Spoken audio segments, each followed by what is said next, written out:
In late 2007, the Iraq War is winding down, President Bush has declared victory, and rebuilding operations are in effect. Sergeant Matthews and his spotter Sergeant Isaac are sent to a pipeline construction in the middle of the Iraqi desert. All the Americans working at the site have been killed, so now it is their mission to find the culprit before they send new builders. The soldiers hide behind a bunch of bushes and stones to watch the location under the melting sun, and 20 hours pass without anything happening. Matthew begins growing impatient and starts to think there are no Iraqi soldiers left, and considering the scattered bodies, the site must have been attacked by a team that left after completing their mission. Isaac points out there are no signs indicating a big group moving around here, and points out that because all the workers were killed by headshots, this could have been done by the legendary professional Iraqi sniper known as Juba. However, Matthews thinks it is impossible for anyone to kill this number of people in less than 30 seconds.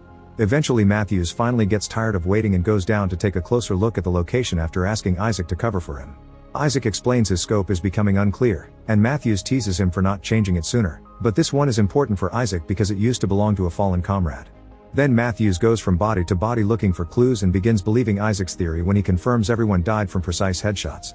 He goes to the middle of the site to figure out the possible direction of the shots while Isaac begs him to retreat, but suddenly a shot is heard and Matthews falls to the ground, suffering great pain in his abdomen.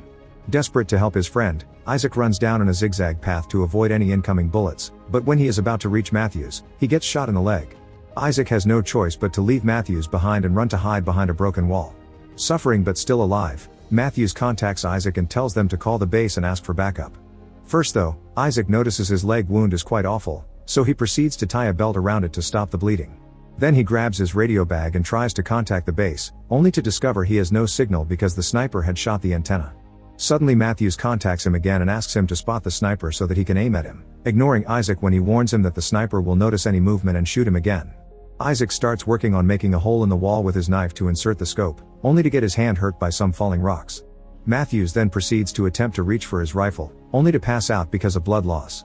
Not wanting to end like his friend, Isaac uses a blade to remove the bullet from his leg, which is an extremely painful process, then he bandages the wound before passing out as well.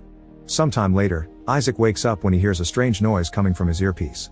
It turns out to be an officer from the base, and Isaac immediately begins reporting the situation and begging for medical supplies. However, he begins to get suspicious when the officer asks him lots of weird questions, and most importantly, he requests him to either tell them his exact position or stand up and fire in the air, claiming it is for the helicopters to drop the supplies accurately. Isaac points out this is against protocol and will put him in danger, and when he begins paying more attention to the man's words, he realizes his accent is not American. This is Juba the sniper, who has hacked into the radio frequencies to try to set a trap. Isaac does not fall for it and calls him out, but instead of hanging up, Juba begins asking him questions, claiming he wants to know Isaac better. Isaac tries the radio again, but it is still not working. Juba insists on making his silly questions, and when Isaac refuses to chat back, Juba threatens with shooting Matthews again, which is risky because there is a chance he is still alive. Isaac agrees to chat for a while and asks Juba to go first while he begins drawing a map of the site on the dirt to calculate the bullet trajectory and find the possible location of the sniper. Juba tells him he is just a regular Iraqi citizen that wants to save his country and asks Isaac to tell him about his family, but Isaac points out that is too personal.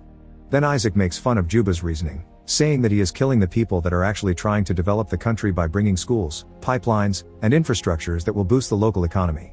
This makes Juba laugh, and he explains that the money made here will be sent back to the USA later. As time passes, Juba keeps asking questions, but Isaac continues to refuse to say anything personal about himself, making Juba threaten to shoot Matthews again. However, Isaac does not believe him anymore. To prove he is dangerous, Juba tells Isaac the name of the previous owner of the scope and that he is dead, quoting Matthews' earlier teasing. This means Juba has been listening to their conversation since they arrived. Using his scope, Isaac notices one of the dead men has a radio with them and he drags his body to the edge of the wall, but not even using a piece of wood he would be able to reach it without exposing himself. Next, Isaac tries to drink some water from his bottle only to find it empty because of a hole in it, which Juba confirms he did on purpose. He also admits he did not miss any shots, he specifically shot the bottle, the antenna, and Isaac's leg in order to put Isaac in an unescapable situation and make him die slowly, which he will enjoy hearing through the communicator.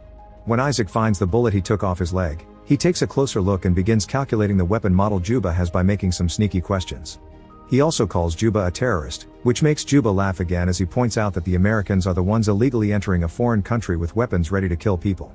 While Juba talks, Isaac does some more calculations and looks through his scope to finally reach the conclusion that Juba is hiding under a huge pile of trash. He has been under these harsh conditions for a long while, not to mention the overwhelming heat, meaning this guy truly is a professional. However, Juba denies being the famous sniper and once again claims to be a regular Iraqi man. Judging by his accent, Isaac guesses Juba must be a former US Army officer that betrayed them, but Juba dismisses this as well and explains he only kills people that attack him first. In return, Isaac shares the story of how he met his best friend when he was a child and how they enlisted together later as adults. Soon dehydration and exhaustion begin having a hard effect on Isaac, who falls to the ground as he hears Juba tell him he will staple his tongue to his chest. Next, Isaac tries to trick Juba by putting a jacket and helmet on his rifle and waving it above the wall, but Juba does not fall for it. What does fall is the helmet, landing on the other side of the wall, so now Isaac cannot protect his head either. Such a silly mistake is the sniping point and makes him cry.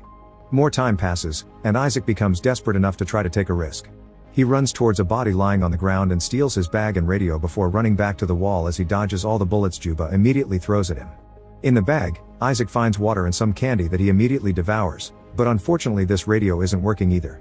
Juba also punishes him for this risk by shooting at the wall and heavily damaging his scoper. Suddenly, Isaac hears some disturbance coming from his earpiece and realizes it is Matthews, who is still alive. Isaac yells the location of the sniper at him, and Matthews immediately takes out a piece of metal to use in order to look at the pile of garbage. While Matthews moves extremely slowly to grab his rifle, Isaac keeps the sniper distracted by making small talk, and he learns that Juba used to be a teacher in Baghdad. When his students got killed during an American attack, he decided to get revenge. The wall Isaac is hiding behind is the ruins of said school. Then Juba asks Isaac while he keeps carrying the damaged scope, but since Isaac refuses to answer, Juba threatens to shoot Matthews again. Desperate to save him, Isaac confesses that he keeps the scope in memory of his old friend, who died because of a mistake Isaac made, and he still feels guilty. In the meantime, Matthews places his rifle and blindly aims at the pile of trash, shooting at all the bullets he has as Isaac shoots as well to pretend the noise comes from him. When Matthews is about to reload his gun, Juba suddenly shoots him back, hitting him right on the shoulder. Isaac asks Matthews to crawl toward him to find safety behind the wall, but unfortunately when Isaac goes close to the edge to help, Juba shoots Matthews in the head. Isaac has to watch him die and finally snaps right into a breakdown, saying he wants to go home. Juba informs Isaac that if he really wants to leave then he will not shoot him, but Isaac is skeptical. Later, Juba asks Isaac why he is still there despite the war being already over. Isaac pauses for a moment before replying he is there because it was actually he who killed his old friend. It turns out he accidentally shot his previous sniper partner while trying to kill an enemy, and Isaac has been lying to everyone, saying his friend had been killed by the bad guys. Suddenly Isaac hears some noise coming out of the radio and rushes to check the signal, being happy to hear conversations going on. However, his happiness is short-lived because while he can hear voices, he cannot send any messages because of the damage the radio took. To Isaac's shock, Juba joins the conversation he is hearing, and the man uses Isaac's name to ask for help. Isaac finally realizes that all this time Juba has been hacking into American communications, pretending to be a soldier needing help to lure backup teams to the area and kill them all easily thanks to the surprise factor. Isaac tries to interrupt the conversation to no avail. Sometime later, Isaac wakes up to the painful feeling of a crow pecking on his leg wound. Seeing as even the birds think he is already dead, Isaac decides to take a risk and retrieves Matthew's rifle using some rope and a stick, then he aims it at the pile of trash. At that moment, helicopters arrive at the area and reveal Isaac's location without knowing this is a trap. Wanting to save the incoming soldiers, Isaac pushes the wall to make it crumble, creating a curtain of dust that makes it hard for Juba to get Isaac's location. Isaac begins shooting at the pile of trash without knowing if he has hit his target or not. In order to find out, Isaac finally stands up from his position, and he is shocked to notice Juba is not using this chance to shoot back. This makes Isaac believe he has effectively killed Juba. Soon the helicopters arrive and quickly carry Isaac away on a stretcher, immediately giving him medical attention.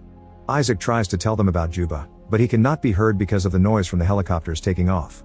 Suddenly Juba starts shooting at them, killing the medical soldiers one by one before hitting the pilot as well. The helicopter quickly goes down and crashes on the ground, instantly killing Isaac and allowing Juba to keep his word. Technically, Isaac had not been shot. Then Juba hacks into the USA lines again and pretends to be an American soldier to lure his next team of victims.